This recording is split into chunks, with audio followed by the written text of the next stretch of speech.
Jessabelle. Jessabelle is a 2014 film directed by Kevin Grutert and written by Ben Garant. The film stars Sarah Snook, Mark Webber, Joel Carter, David Andrews, Amber Stevens, and Ana de la Reguera. It was released on November 7, 2014. Premise.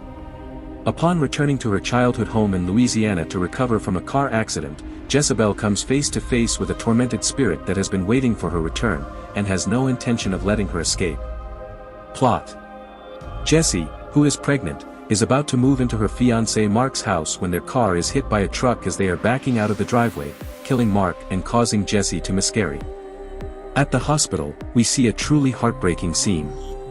After getting engaged, at the beginning of starting her own family, in love and with life plans, she encounters hospital staff who ask her about any family members. She is in a wheelchair, unable to move on her own, and protocol dictates that someone must pick her up. They then send a physical therapist, but she replies that she has no one, and remembers her father, whom she hasn't seen since she was a child. So, 2 months later, Jessie, now using a wheelchair, travels with her father, Leon, to St. Francisville, Louisiana. The relationship is obviously strained. Her father lives alone, having never remarried, and it's clear he doesn't know what to do with her in her condition. She lives in her mother's old bedroom. Her mother, Kate, died from a brain tumor shortly after her birth, and Leon subsequently left her to be raised by her aunt. One day, Jessie finds a box containing 4 videotapes filmed by Kate. Addressing Jessie by her full name, Kate wishes her a happy 18th birthday and gives her a death tarot reading about a transition, which she learned from a friend she met at a local church. Kate warns that an unwanted presence is haunting Jessie, a reading that proves true, as Jessie feels a gaunt, black-haired woman has been stalking her ever since she returned to her father's house. She even saw the woman through the mosquito net over her bed one day. Jessie also has a vivid dream in which her mother ties her to a hospital bed and she witnesses a voodoo ritual where blood flowing into a respirator chokes her. She sees a black person with a burned face performing the ritual, drawing symbols on the floor. Despite the grim atmosphere, Jessie is incredibly excited. She'd never actually met her mother, so seeing her and hearing her speak in person was an indescribable feeling. But her father, however, reacts differently. Upon learning that Jessie had found the tape, he takes it from her and destroys it. He also takes away the wheelchair provided by the hospital and throws it into the swamp. On one occasion, Jessie hears the phone ring, but her condition prevents her from answering. Leon finds an old chair that belonged to his wife and gives it to Jessie. He rudimentarily apologizes for what happened and asks her not to watch any more tapes. He then leaves for work when his colleagues arrive to pick him up, while Jessie stays with a physical therapist. When they help her into the bathtub, the therapist leaves her alone while Jessie takes her bath. But Jessie has another unfortunate event. The same woman appears in the tub and tries to harm her. Jessie gets out of the tub, fighting the entity as she crawls to the sink, where she starts screaming. Leon arrives and becomes very angry with the physical therapist. After helping Jessie into Kate's old wheelchair, Leon forces his physical therapist to leave the house. It's unclear whether he was at fault, but it's understandable to see a father come home to his daughter screaming for help when the person who was supposed to be caring for her isn't there. Leon notices more tapes, and Jessie continues watching them. After telling Jessie that the Kate on the tapes isn't her mother because of the tumors she had, Leon tries to burn them all, but a supernatural force traps him in the tool shed. His arm ignites, and he burns alive inside the garden shed. Poor Jessie, she lost her fiancé, she lost her son, and now if only she could walk she could have saved her father, but she can't and she has to watch him burn alive and lose the last person she has in this world. Even if he was hostile, he was the last thing she had left. During Leon's funeral, Jessie meets up with her high school friend, Preston, who tells her he had called earlier but no one answered. But Jessie sees a couple of black men talking and looking at her, one of them normal but the other had a burned face and was exactly the same person she saw in her dream performing the voodoo ritual. Jessie collapses after seeing the black man badly burned and faints in the middle of the funeral, not waking up until the next morning, finding Preston asleep in a chair next to her bed. Preston can feel a hand touching his shoulder, so the presence is noticeable with more people. The only remaining question is whether it was with Leon, which is a mystery. After Preston stops tending to Jessie, he watches the third tape, which focused on Leon and Kate on an outing and their Christmas party with the latter's pregnancy announcement. and the fourth tape, which focused on the predicted tarot readings and Kate tearfully screaming, "You're dead," before the footage cuts off. It's noticeable that Leon was a very different person back then. First, he seemed happy with his wife.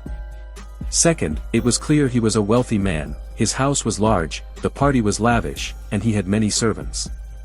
At the party, you could see people of African descent, some serving and others as guests. Among them was a man named Moses. Preston tells her he has to go, but Jessie asks him to stay because she needs to talk to someone.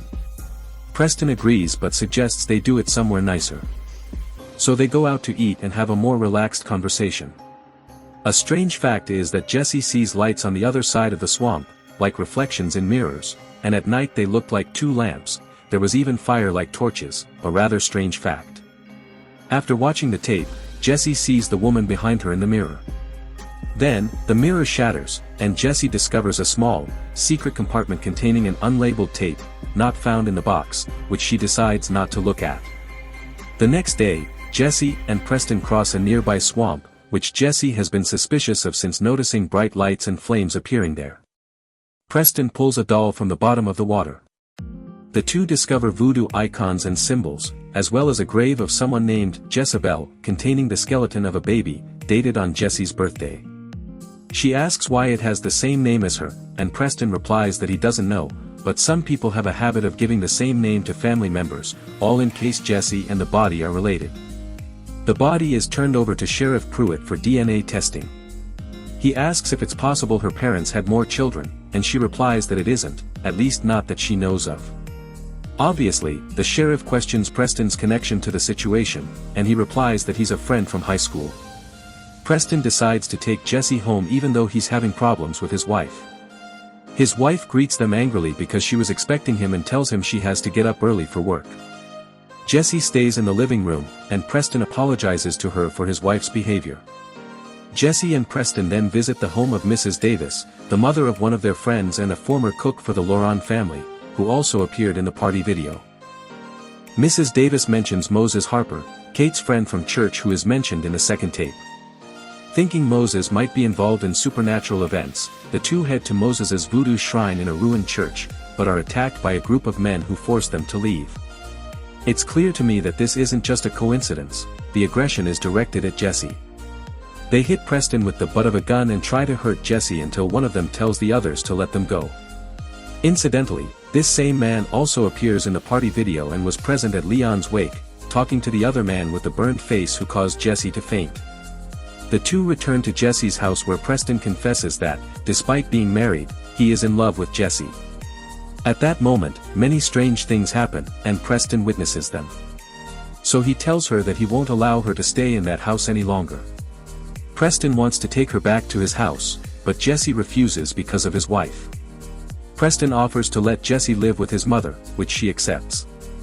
Preston mentions that his mother always loved Jessie and even has a photo of the two of them from her high school graduation. He confesses that this is the reason his wife doesn't like Jessie, because she knows about the photo and his mother's feelings. Just before Jessie can finish packing, Preston is attacked by the ghostly woman and knocked unconscious. This is the second time the dead girl tries to touch Preston, but he obviously rejects her. This angers the girl, and she attacks him, hitting him on the head but leaving him alive. Now that she's alone, Jessie performs a ritual to summon the woman. After the ritual, Pruitt calls Jessie and informs her that the baby was Kate's daughter, but not Leon's.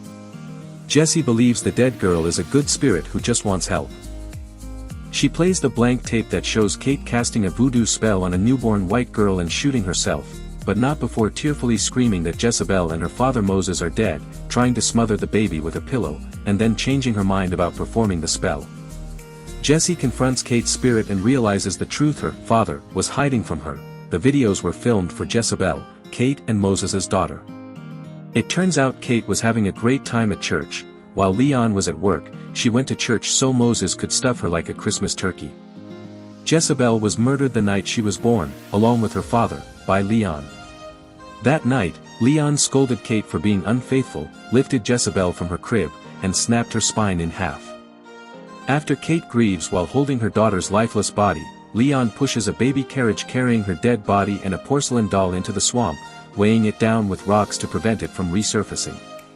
Then, Leon drives to Kate and Moses' church, where he shoots Moses and then sets the building ablaze, weeping outside as Moses burns along with his church. Jessie realizes that she is the unwanted presence, being the newborn white girl adopted by Leon that same night to cover up the murders. Furthermore, Kate's predictions were for the dead girl, which explains why nothing adds up. Swearing revenge, Kate and Moses plan to transfer Jessabelle's spirit into Jessie. Kate, filled with fury, grabs Jessie and tells her that Jessabelle will get what's hers. Jessie can only manage to reply that she's innocent and questions why they're hurting her. But that doesn't matter to Kate or Moses, who approaches, also filled with hatred, and answers Jessie's question, "It's for revenge." I could only reply to Moses, "You want to take revenge on a newborn for your death, caused by mocking a man by stuffing her like a Christmas turkey while he was working?" This Moses is certainly good at revenge. Jessie is pushed by the spirits of Kate and Moses into the swamp, where Jessabelle's biracial spirit swims and takes her mother's bracelet, resurfacing in Jessie's white physical body. Preston is arriving at that moment with the sheriff and catches sight of Jessie hurriedly pushing the wheelchair toward the swamp. He immediately jumps out of the car and runs to the swamp to jump in and save Jessie. She kisses him and says, "My love," asking him to take her home. Preston picks her up and takes her to the house, which by now should be free of anything undesirable, since the undesirable thing is now inside Jessie's body. When Pruitt asks Miss Laurent if she's alright, she replies, "I'm Jessabelle." Comments. Leon did something horrible, but it's something I don't want to dwell on because it's clearly in the story. I would like to question Jessie's situation and the entire black community she encountered. We can see the look on her face from the man who was apparently talking to Moses at his father's funeral, a look of pure hatred. We see this again when she encounters him at Moses's burned church, with a completely violent attitude. But we also see Mrs. Davis, who was a maid in Leon's house. She was also hostile toward Jessie. It's obvious that everything is related to Moses, but Jessie isn't to blame for any of this. If they want to do voodoo magic on her, why do they do it with so much hatred? If anything, the one they should have hated was Leon. When Kate cheated on Leon with a black man, because she risked having his child, it was obvious that everything would eventually come out. If they loved each other, why didn't they just run away, or why didn't Kate divorce Leon? Honestly, it's impossible for me that they had plans with Leon, but everything went wrong. Ultimately, it's obvious that Jessie was a victim of everyone, of Leon, to cover up his crime, of Kate, for using her as a vessel to bring her mixed-race daughter into the world, and of Moses and his black community, to carry out a revenge she had nothing to do with. That's all from me. I hope you'll tell me if you liked the movie and what your conclusion about the story would be. Goodbye.